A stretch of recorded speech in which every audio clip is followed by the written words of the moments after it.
Welcome to the Hoosier Environmental Council's first webinar of 2013 entitled Threats to Indiana's Environment, 2013 Legislation of Concern.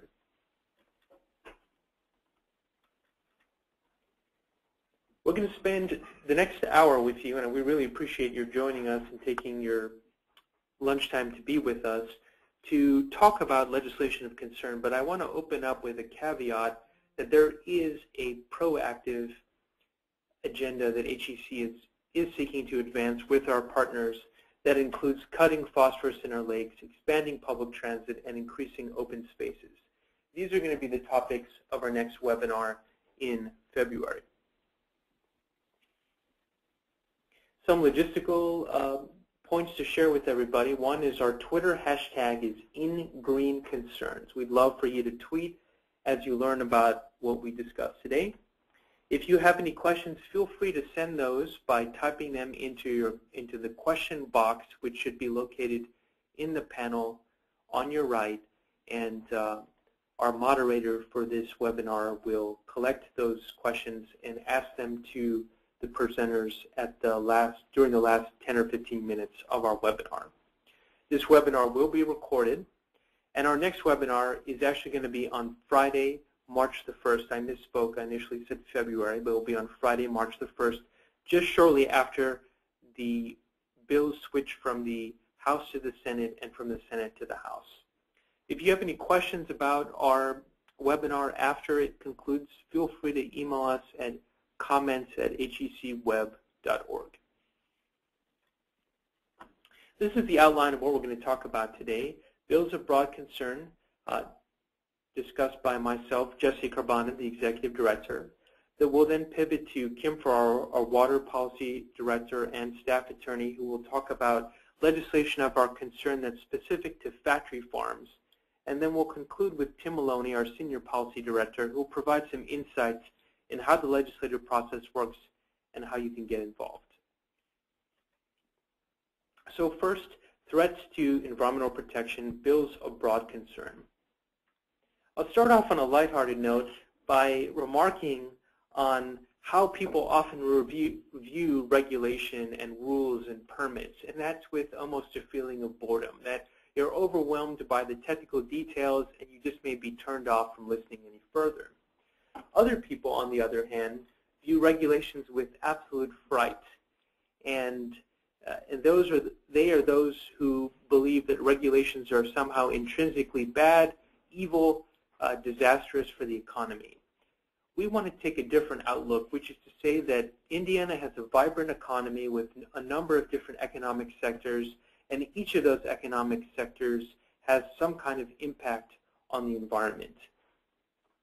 So on the top left, you obviously see a coal mine residue, and on your right, top right, you see an animal manure pit. And I want us to be thinking about these things in terms of how this economic activity impacts regular folks like you and me. Next slide. And just to underscore that point, that when we think about regulations, we think about how they are impacting families, urban and rural, in Indiana, and that ultimately regulations, if they're thoughtfully constructed and they think about the implications on the economy, are ultimately about protecting quality of life and making sure that we have the right to breathe clean air and the right to drink clean water. I'll first start off by talking about an executive order that was issued by new Governor Mike Pence on his first day of office. It's Executive Order 13-03. In essence, what this executive order does is it prohibits Indiana from adopting new regulations. Now, there are some exceptions in this regulatory moratorium, but it's unclear whether the environment is or is not included. If the environment is not exempt from this moratorium, then it prevents Indiana from solving some really challenging local environmental problems. Next. And here's an example of exactly what could happen if this moratorium does apply to environmental regulations. It would mean that Indiana would be prohibited from adopting any kind of safeguards that would protect Hoosier homes from the extraordinary damage that could occur from a coal ash spill. You've probably heard from us before that the largest environmental disaster in U.S. history was not the Exxon Valdez. It was actually a coal ash spill that took place in rural Tennessee just a couple of years ago. 1 billion gallons of coal ash were spilled into the Emory River, and the effects of that coal ash spill last with us today. Now, in the absence of any federal action on coal ash, Indiana would be barred from enacting a coal ash safeguards against coal ash if this regulatory moratorium applies to environmental regulations. The next policy that I want to talk to you about is HB 1475. This is being sponsored by Representative Dave Wilkins, a Republican from Warsaw, who happens to be the chair of the House Environmental Committee, and this bill is being introduced to that committee. In essence, this proposed public policy bars state solutions beyond federal action. And this is the implications of this bill, were to be enacted, are quite profound. It basically ties the hands of Indiana policymakers to do anything to solve localized environmental issues. And this is an extraordinary irony because in Indiana, philosophically, we are a state that prides itself on federalism, this notion that the state has an ability to solve problems that are specific to our state in a very distinct Hoosier way. And this piece of public policy would basically and ironically make Indiana more dependent on the U.S. EPA than less dependent, because again, Indiana would be forbidden from adopting any law more stringent than federal policy. This is a great image that illustrates just what the repercussions of this proposed piece of legislation would be. What we're looking at here, of course, is an extraordinarily large animal manure pit next to a very significantly sized factory farm. And the regulations that we have in place to try to contain the manure spill possibilities from these animal manure pits, which is through a confined feeding operation regulation, that type of regulation would not have been allowed to have been adopted in Indiana were the statute in place at that time. The final piece of public policy I want to discuss before turning this over to Kim Ferraro is a bill called HB 1024, being authored by a number of different legislators, and that has been heard and has passed out of the Government and Regulatory Affairs Committee. This bill in and of itself is not problematic, but it does pertain to correcting a bill from last session that was very problematic to the Hoosier Environmental Council. And that bill, adopted last year, is SB 311. What SB 311 does is it requires that every new regulation that is adopted in Indiana has to go through a cost-benefit analysis 3 years after the regulation has been adopted. Now, a cost-benefit analysis is in and of itself not a bad thing, because you want to make sure that good regulations do, generally speaking, lead to more benefits to Hoosiers than cost to Hoosiers. But the problem is that the analysis, the cost-benefit analysis, is restricted to just 3 years. And what does that mean in practical terms? It means that all of the costs of regulations tend to accrue in those first few years that a regulation is in place. But the benefits of a piece of regulation tend to happen over a number of years of time. Think about the Clean Air Act and the regulations that come from that. The Clean Air Act means that power plants have to adopt new pollution control equipment in those first few years, but the benefits to Hoosiers like you and me happen over time as we see better and better public health resulting from that regulation. So what we're worried about is with SB 311 in place, it might provide ammunition to anti-regulatory lawmakers to essentially strip out protections of our public health. And unfortunately, 1024 does not correct for the deficiencies in SB 311. Here's an example of where this piece of public policy has a practical impact on Hoosiers like you and me. What you're looking at there is something called an outdoor wood boiler. There are 8,000 of these across the state of Indiana. They're found primarily in rural subdivisions. And as you can tell from the smoke coming from the smokestack of this outdoor wood boiler, which is used to heat people's homes, a lot of the particulate matter that comes from these OWBs ends up falling on a person's backyard. Now, the risk of the cost-benefit analysis policy that we have in place is that it could strip out regulations that protect people from the damages of these outdoor wood boilers, because there's a possibility that the cost-benefit analysis would prove to be negative over a 3-year period, providing ammunition for an anti-regulatory lawmaker to strip out this one protection for people who are suffering from the smoke from these outdoor wood boilers.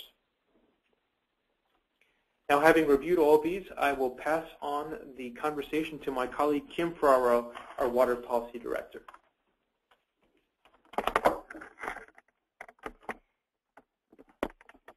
Thanks, Jesse. Good morning, everyone. Hopefully you've had enough caffeine and are ready to hear about proposed legislation that is really aimed at undermining legal rights of Hoosiers, people like you and me, that live in rural areas but are being harmed by factory farm pollution.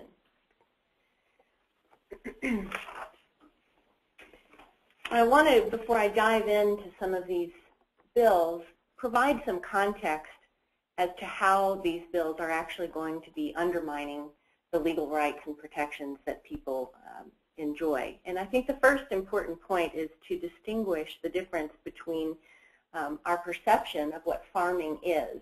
And on the screen you see some beautiful pictures of a bucolic farm setting with animals, roaming out in pasture.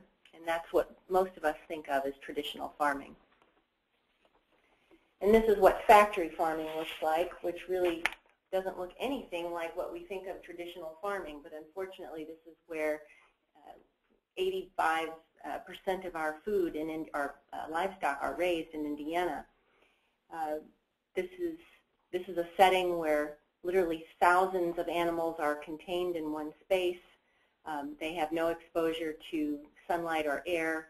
Their manure is collected, as you see in the photograph to the left, in outdoor unlined manure pits. And so again, this is not the beautiful scene that we think of as farming. The other side that many of us don't see of factory farming is the impact that it has on our environment and the people that live around them. These are photographs of polluted streams, the one up there on the left. Down to your bottom right is a photograph of the manure being sprayed untreated on an open field. And whenever it rains or there's any sort of precipitation, that manure will typically find its way into our waterways.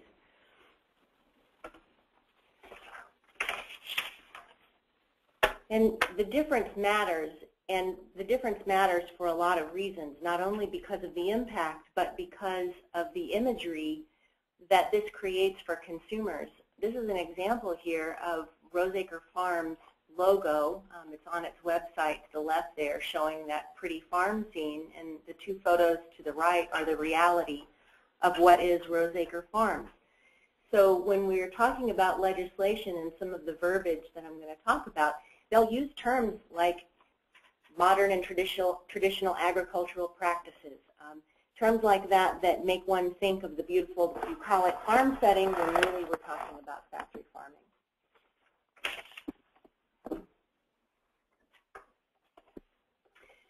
It's also really important to understand, before I get into the legislation, the state of regulation of CAFOs in our state. The current regulation, the CFO and CAFO regulations, only address water quality impacts, water pollution from CAFOs. In addition, they only regulate the very largest of these facilities, those that meet a certain animal threshold number. There are many, many scores of factory farms throughout the state that have less than that number of animal thresholds, but are nonetheless and causing harm, but are not regulated in any way. And due to this regulatory gap, people are suffering. They're truly suffering. Their waterways are being polluted. Their air is being polluted. Many of a setting where a family was literally driven from their home within a year of the neighboring dairy being built next door. And this is one of those smaller facilities that is not regulated at all by current regulation.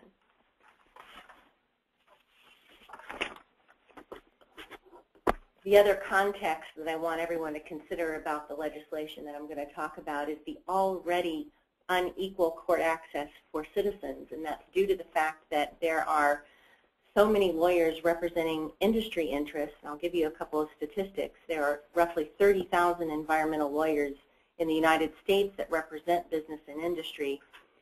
2,000 roughly represent government agencies, and a mere 750 attorneys that represent non-profit organizations, grassroots groups, and citizens. Here in Indiana, there are just 4 full-time licensed attorneys that engage in public interest environmental law. So certainly access to the courts in that respect is already unbalanced.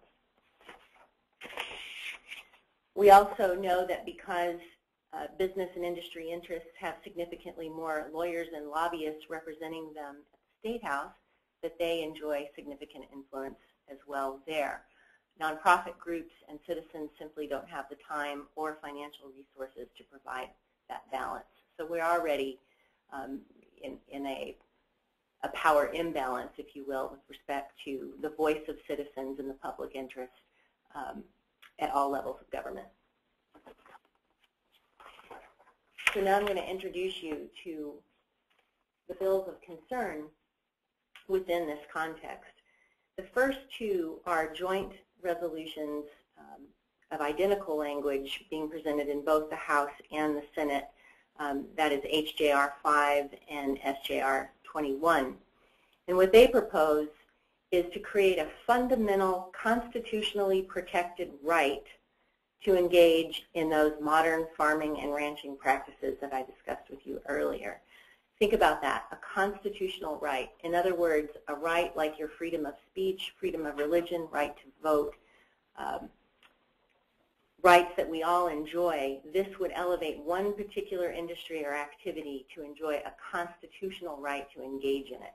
The second piece of that resolution is to prohibit any law from being enacted that would abridge that right, that would abridge the right to employ modern agricultural technology, animal production, or ranching practices, the very practices that we know are already causing harm to communities.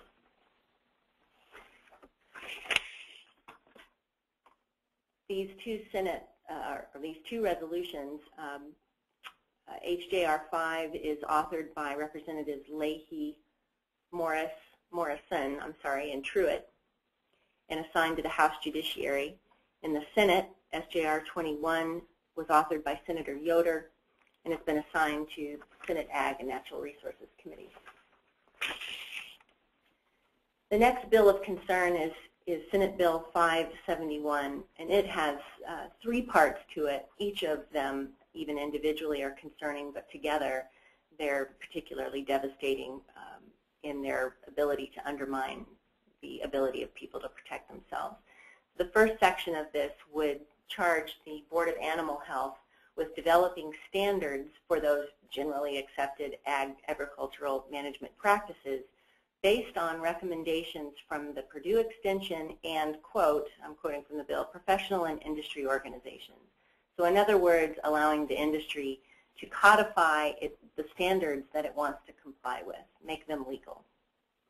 The second piece of this bill would amend the current Right to Farm Act, which already provides significant legal protection from lawsuits brought by impacted citizens, by allowing or by providing that an agricultural operation that is complying or conforming with the very standards that the industry writes for itself would then be protected from any lawsuit brought against it by an impacted neighbor. And the third piece of this legislation would completely prevent local government bodies, such as local boards of health and plan commissions, from enacting any sort of ordinance in an attempt to regulate agricultural operations in a way that is more stringent or somehow different from the state. The final piece, oh, I'm sorry, let me first just to give you some details about who authored this. This was authored by Senator Banks and has been assigned to the Senate Ag and Natural Resources Committee.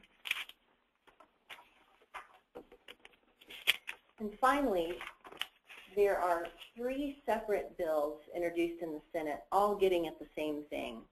Those are Senate Bill 88, which has been introduced into the Senate Judiciary and authored by Senator Delph, Senate Bill 131, assigned to the Senate Civil Law Committee, and Senate Bill 178, assigned to the Senate Judiciary. What this does is completely overhauls our current court system in a way that no other state in the United States has, by creating a loser pay system. In other words, if you bring a lawsuit and you lose it, you have to pay for the other side's attorney's fees and costs. And so I want to bring you back to those slides that I pointed out to you in the beginning about the already unequal balance of power, balance of representation, access to the courts that normal citizens like you and I face. And think about the huge chilling effect that that will have if you believe, no matter how legitimate your claim, that you might be on the hook for paying the other side's attorney's fees and costs, keeping in mind that in the environmental arena, environmental lawyers charge anywhere from $300 to $400 an hour, if not more. This will essentially preclude citizens' ability to protect themselves via nuisance lawsuits, the ones that we've been talking about, by bringing environmental citizen suits under environmental regulations, and many other ways that folks can access the courts for protection. This would essentially eliminate that ability. And with that, I'm going to turn it over to our Senior Policy Director, Tim Maloney, to talk about ways that you can get involved. Thank you, Kim. I'm going to talk about, provide a little bit of background about the legislative process and how citizens can get involved and make their voice heard.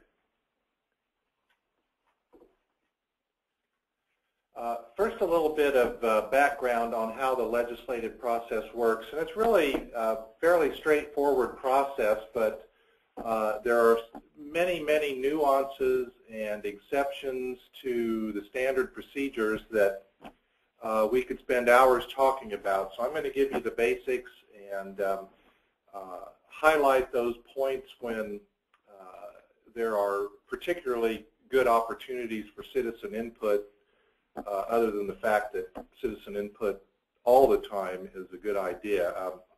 When a bill is introduced, it goes to the floor of either the House or the Senate and receives first reading and is assigned to a committee. Then if the bill is scheduled for a committee hearing, that is one opportunity for citizen input to come to a committee hearing and testify on the bill or provide direct input to the committee members. If the bill makes it out of committee, then it goes to the floor of the House or the Senate. And the next step is what's called second reading. This is the amendment stage when amendments are can be presented by any particular legislator and are considered and debated by the entire chamber and typically receive an up and down vote. Only on second reading, the only votes that occur are on amendments, not on the underlying bill. After second reading is third reading or final passage, when the chamber will vote up or down on the content of an amended bill or original bill, depending on what happened on second reading. And if the bill passes that final or third reading, then it moves to the second chamber where the process starts all over again. So bills that make it out of the House of Representatives move to the Senate, and Senate bills approved by senators move over to the House of Representatives. They maintain their original bill numbers throughout the process. And then just quickly, bills that are approved in the second chamber, identical to the first chamber, can become law. If there are any differences, the original bill author can decide to either agree or dissent from those changes, at which time the bill would go to conference committee where the disagreements would be sorted out, or else the bill would die.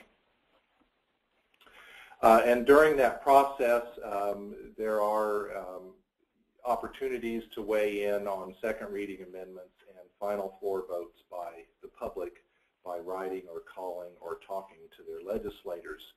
And let's go over in more detail how you provide that input to your legislators. Common ways to do that are through emails, personal emails sent to the legislators' email addresses, personal letters, handwritten or typed letters mailed to the State House are also an effective means to communicate, although it's that is a time-consuming means, and when votes are coming up right away, either phone calls or emails are the best avenue. Both the House and the Senate maintain switchboards where the public can call in. Typically, you're not likely to be connected directly with your legislator, but they are equipped to take messages and pass on a request from a constituent to either vote in favor or against a particular bill. And that's a common way that the public registers their opinion on upcoming votes on legislation.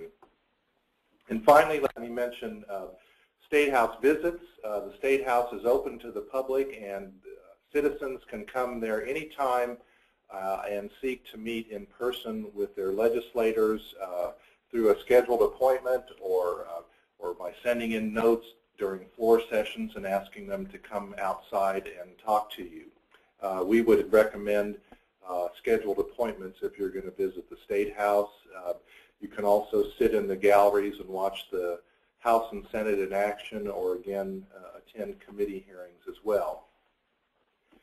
But let me talk about the best contact from constituents to legislators, and that is personal meetings back in the district, either during session, which typically would be a weekend meeting, or when the General Assembly is not in session, and legislators will have more time to meet with you personally. One-on-one meetings can always be arranged by phone calls or emails to the legislator. And there are typically many meet your legislator events in districts. And during the session, these typically occur on Fridays or on weekends when legislators are back in the district. They can be called legislative breakfasts. Farm bureaus do those sometimes. Third houses are typically the events organized by your local Chamber of Commerce, and many League of Women Voters chapters hold Meet Your Legislator events too. So typically you can find out about those in your local newspaper, and the Hoosier Environmental Council also seeks to keep a current list of the events we know about on our website, where you can find out about those too. So please be attuned to those opportunities to talk to your legislator back in the district, which is personal contacts are by far the best form of citizens trying to make their views known to their legislators. For more resources, the Hoosier Environmental Council maintains our Bill Watch 2013 page at hecweb.org. And it has a wealth of resources. First of all, how to find who your legislator is. We'll link you to the state's website that allows you to type in your address and identify your state representative and state senator. We also have information on contacting your legislators, finding their email addresses, or the switchboard phone numbers where you can call in and register your opinion as well. Typically, legislative email addresses are either the letter H for House or S for Senate, the district number, followed by the district number at in.gov. That is the standard formula for legislative emails. Also on our Bill Watch page, we have detailed information about the key environmental issues that we're working on, both the bills that we've described today that threaten our environment, as well as our proactive legislative agenda and talking points and other resources to help you in your communications with legislators. And again, as I mentioned earlier, we try to keep a running calendar of upcoming meetings and events related to the legislature, including Meet Your Legislator events that we know about. And finally, the state of Indiana, the Indiana General Assembly, maintains a very robust legislative website that's available to the public with committee schedules and calendars published virtually daily, so you know when and where a particular bill is being heard in a particular committee. It also maintains the floor calendars, so you can see when the House and the Senate will be in session and which bills are on their calendars. You can also watch committee meetings and full chamber sessions of the House and the Senate online, and listen to the discussions online. And then finally, virtually everything that happens on a particular bill is recorded on the bill action pages on the General Assembly's website, the introduced version of the bill, committee amendments, floor amendments, roll call votes, and a running action list and updated language are all available on that legislative website, which is in.gov/legislative. And just wrap up with how you can follow the Hoosier Environmental Council and our legislative activities on Facebook and on Twitter, and again at hecweb.org, where you will find the Bill Watch 2013 pages. So we're now going to pull all of our HEC staff together and be ready to answer any questions or respond to your comments.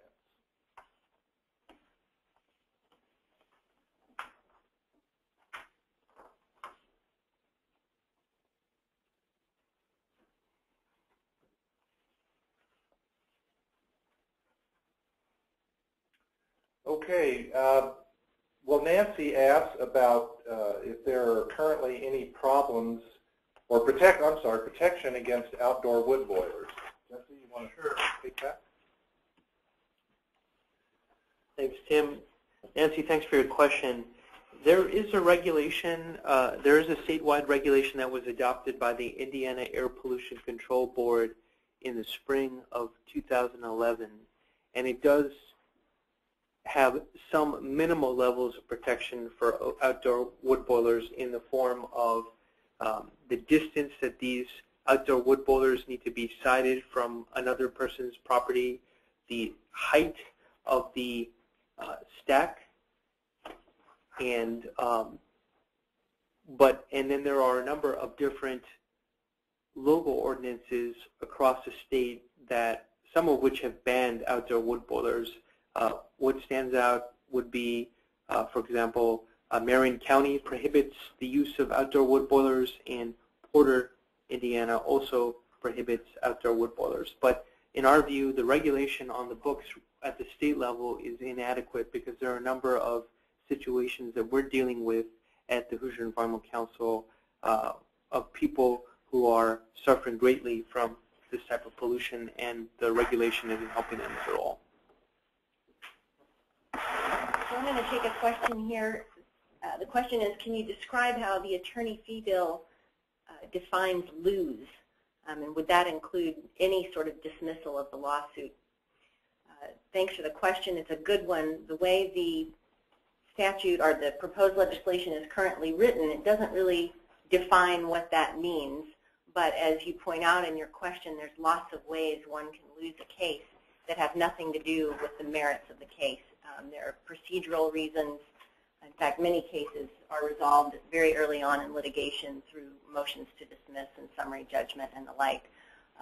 It would seem, at least as the legislation, proposed legislation is currently written, that it would include those sorts of losses as well.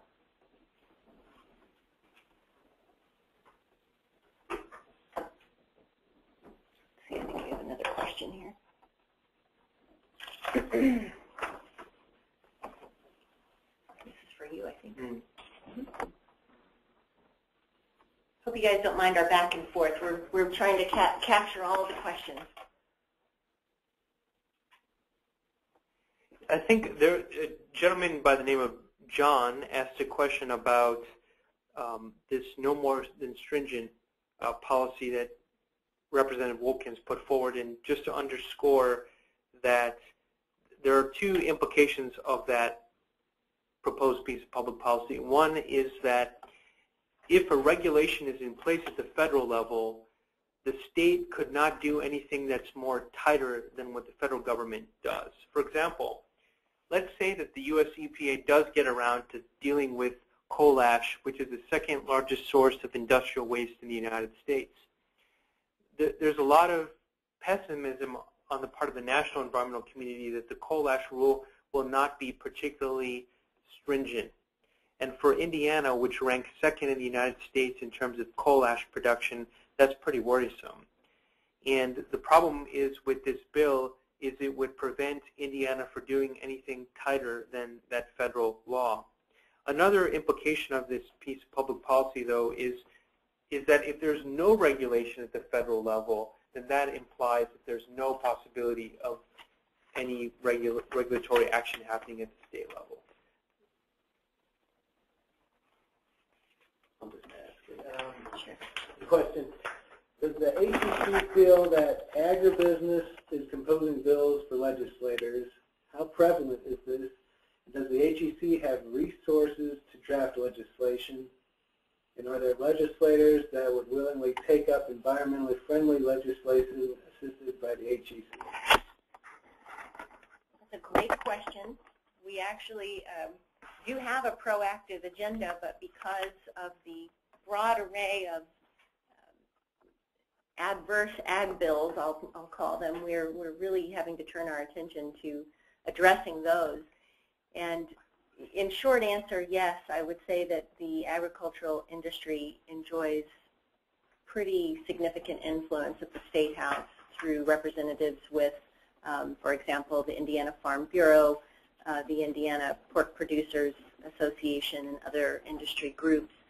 At HEC, we certainly do our best to draft proactive legislation when we can. We do have and are forging new relationships with both Democrat and Republican legislators to help us further our agenda.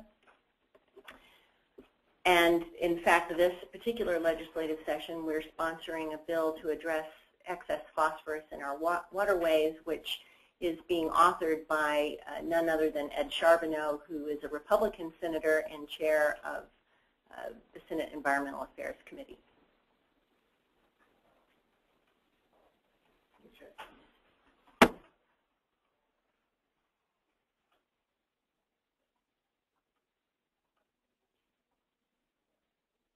Reading questions, don't go away.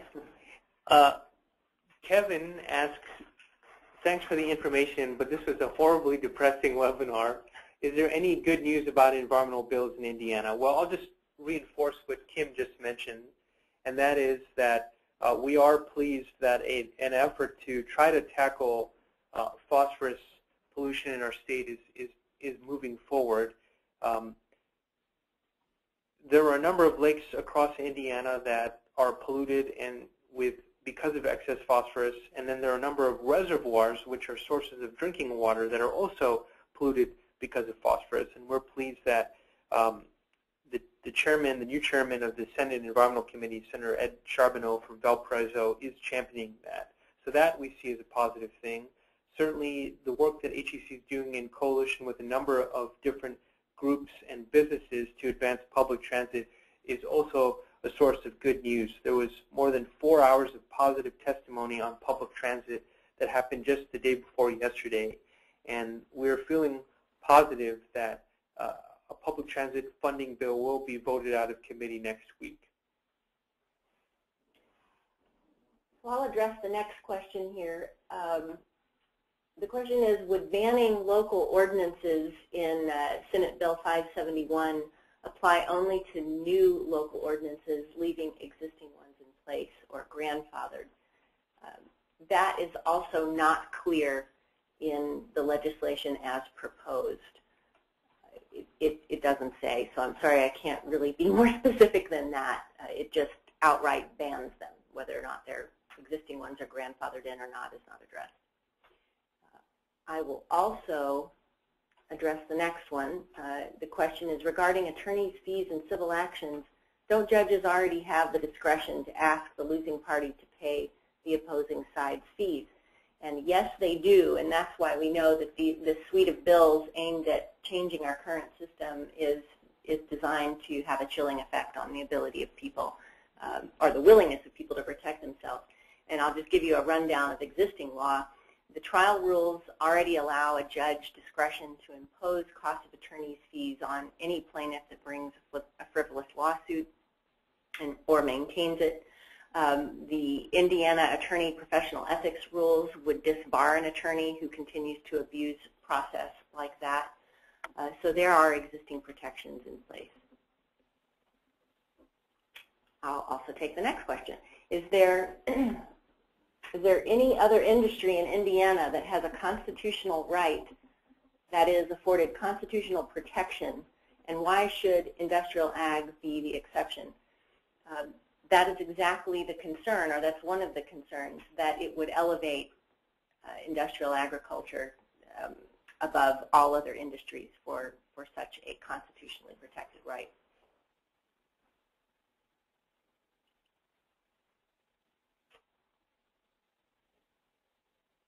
Jeff, that's a good one for you. Okay. Another question posed was, do any of these bills you have mentioned relate to climate change? Something that we could write letters to representatives about. That's a great question. We had seriously considered the idea of actually advancing a resolution, a joint House resolution, that would ask the legislators to put on record whether or not they believe in man-made climate change, but we decided to not move that forward, not because we don't believe this is an important policy issue, but because we anticipated that there would be a number of bills that would potentially set Indiana's environmental quality back, and unfortunately our prediction was true. There is a bill that is called SB 560 that's being authored by Senator Brandt Hirschman, and that is likely to move, that has to deal with utility issues. And it's a bill that we're quite concerned about.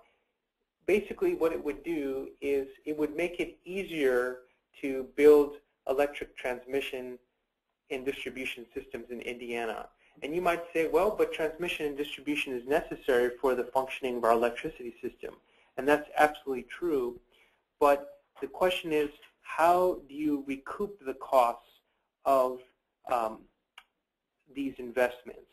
And we believe that the recouping of these investments should take place through a traditional rate case process than through a tracker process. I know these are terms that many of you may not have heard of, but in a nutshell, a rate case is a very detailed process that happens in the Indiana Utility Regulatory Commission to vet out whether the costs that a utility wants to pass on to ratepayers like you and me are legitimate or not.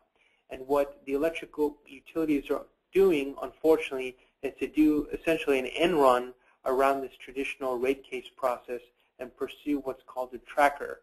A tracker effectively makes it far easier to get approval for these very, very, very expensive investments. And we're worried that SB 560 will essentially make it easier for utilities to build transmission, and that in turn will reinforce the dominance in our state of coal-fired electricity rather than diversifying towards renewable energy, distributed generation, and energy efficiency. I'll take the next one. The question is, would the constitutional right bill have to be taken to a vote of citizens? And the answer is yes. The concern there is that there's lots of myths and misconceptions about tort reform and why it's needed, and the idea that all of these frivolous lawsuits are out there costing society money. And so there's really a strong support for these types of bills, but what folks don't realize with those views is that it's really the people at the poor people in society of modest means who really need protections the most that will be harmed most by such a bill. Let's see. Do you want to address this question, or do you want me to do that? If you want to, I can. Okay. The question is, do you have a concern with IDEM's electronic notification bill, Senate Bill 586? It would presume actual notice to the recipient when an email is sent, rather than the traditional forms of notice like newspaper publishing, certified mail, etc. I have only briefly looked at that bill, and it was my understanding that it dealt with forms of notice to applicants for permits and decisions that IDEM makes on enforcement issues. And I would say that our general overarching position is that to the extent any sort of notice to the public is undermined or diminished, that we would be against that. This seems to be replacing certified mail with email. And unless I am not correct about that, we're not clear how that would undermine public notice to citizens. You know, another bill in the realm of making people aware of what's going on in terms of government decision-making is SB 458, authored by Senator Jim Banks, who Kim has mentioned in another context. This bill would allow local government units to post public notices on their websites as an alternative to publication in their local newspapers. And if some of you have been following the news coverage on our efforts over the last few months, this is an issue of great concern to HEC, because there's certainly a portion of the public that does get their information from the newspaper and not from the internet and not from email. And we're afraid, we're concerned that a portion of the Hoosier public will be left in the dark. And so we're going to be weighing in on that bill. That bill, once again, is SB 458, and it's going to be heard in committee next Wednesday. You should probably address that one. Okay.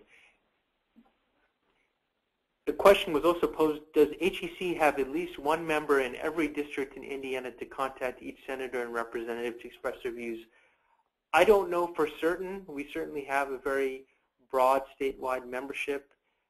And I think that's kind of a good segue to all of you to get involved in the political process. You know, going back to some of the comments that Tim raised with all of us, I think that the power of the citizen is underestimated. Even if we realize in sharing all this content with you about the extraordinary influence that certain special interests have on shaping public policy, the public does have power. And we've been told by lawmakers of both political parties that if they hear from 5 to 8 people, that may be enough for them to, that will be enough for them to take the issue seriously, to take the position seriously. And so don't think that, oh, well, I'm just one voice and I'm not going to be able to make a difference. That's just simply not true. You never know what one message could resonate.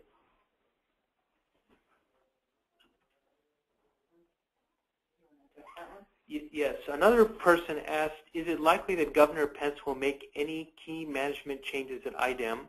Well, I think it's known, it's been recently known that Commissioner Tom Easterly, who was the head of IDEM for the entire duration of the Daniels administration, has been reappointed commissioner. And from our having had personal conversations with him over the last few years, he certainly enjoys what he does, even though we have had some real concerns with some of his policy decisions. But we also understand that there is a possibility that Governor Pence may reevaluate some of his key holdovers from the Daniels administration within a couple of years.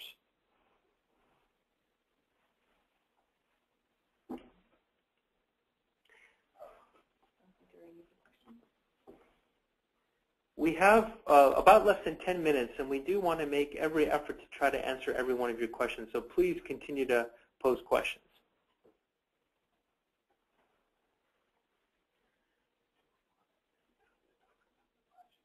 There's a question, actually it's a, no, this is a question. Can HEC format responses and opinions on particular bills that we can use to write to our legislators? And Tim, you want to talk about our Bill Watch page and what it includes to remind folks where they can find that information?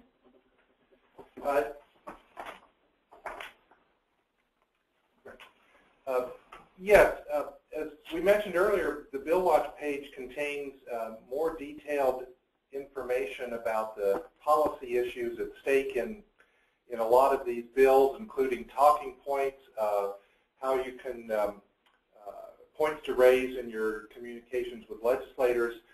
We also have another part of our Bill Watch page that links to our Rally for Congress section, where we, on particular issues, we offer sample constituent letters that you can use and send directly from that page to your state legislator. I think we have one posted already on the phosphorus bills. And we will be putting up more information about all of the other bills that we've talked about today. And did we mention those bill numbers on the phosphorus bills?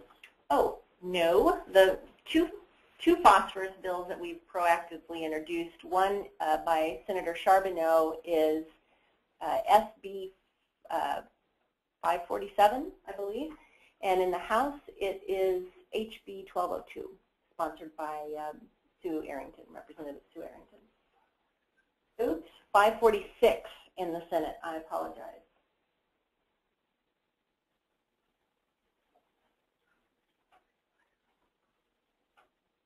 Is there any more questions?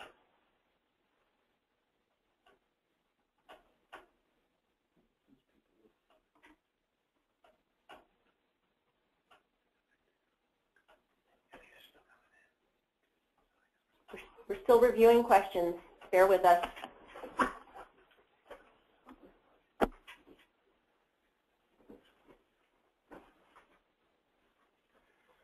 While we're looking at questions, we wanted to also mention that this is a budget year for the General Assembly. They're writing a new 2-year budget, and we are paying particular attention to the budgets for the Department of Environmental Management and the Indiana Department of Natural Resources to make sure that those agencies don't undergo any further cuts in their program budgets, as has happened over the past couple budget years.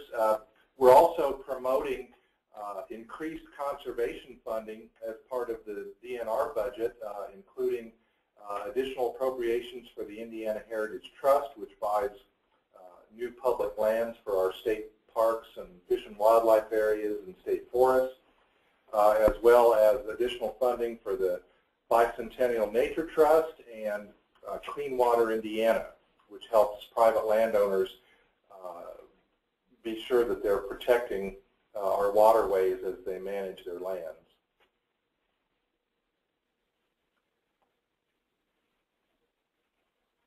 We have a few minutes for 1 or 2 more questions before we wrap this up.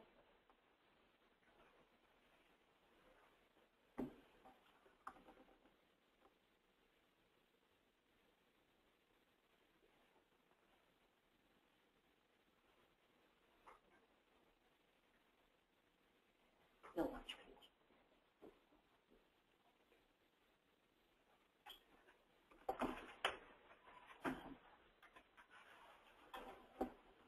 We're going to just put on our screen our Bill Watch page so you can get a hands-on feel for all the great resources that are on that page.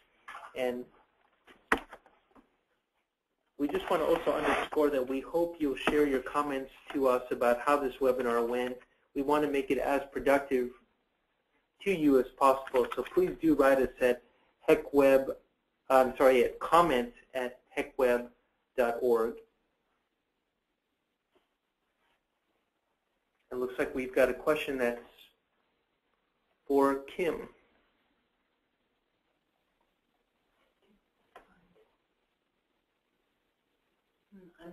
The question is, does the Clean Water Indiana help reduce the fines to the EPA that I have heard the state of Indiana paying for water quality? And this is really getting at the Clean Water Indiana program that Tim mentioned. Tim, are you aware if IDEM can tap into that fund to pay penalties to the EPA? As far as I know, that would not be an appropriate use of those Clean Water Indiana funds.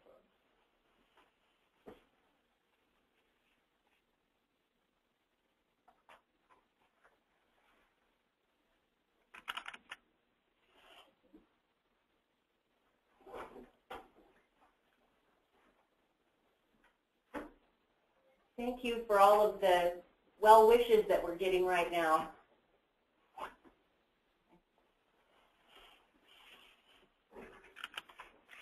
And we're going to try to pull up here in just the final minutes that we have with you all our Bill Watch page, which you can get to from hecweb.org.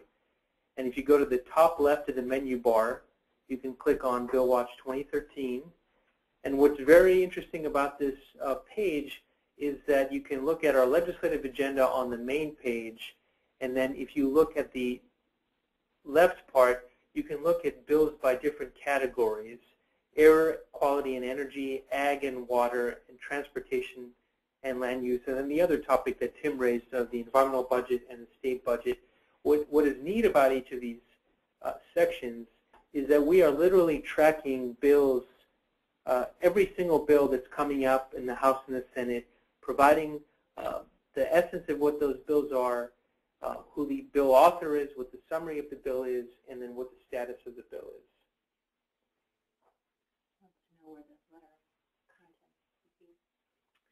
And one person asked about where we can find sample letters. If you go back to the main Bill Watch page, you will, and you keep scrolling down, you will.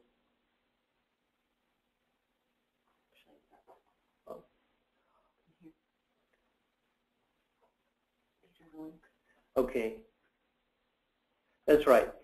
What we've done is we've provided some of the sample letters you can find by visiting our Action Center on our main Bill Watch page, and then you can also find other samples if you look in each of our respective sections up here on air, water, and land.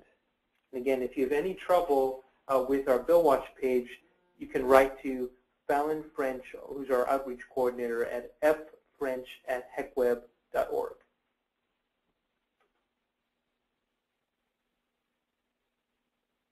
Okay, well, we want to end on time. We really appreciate your spending an hour with us. We'd love to hear your feedback at comments@hecweb.org.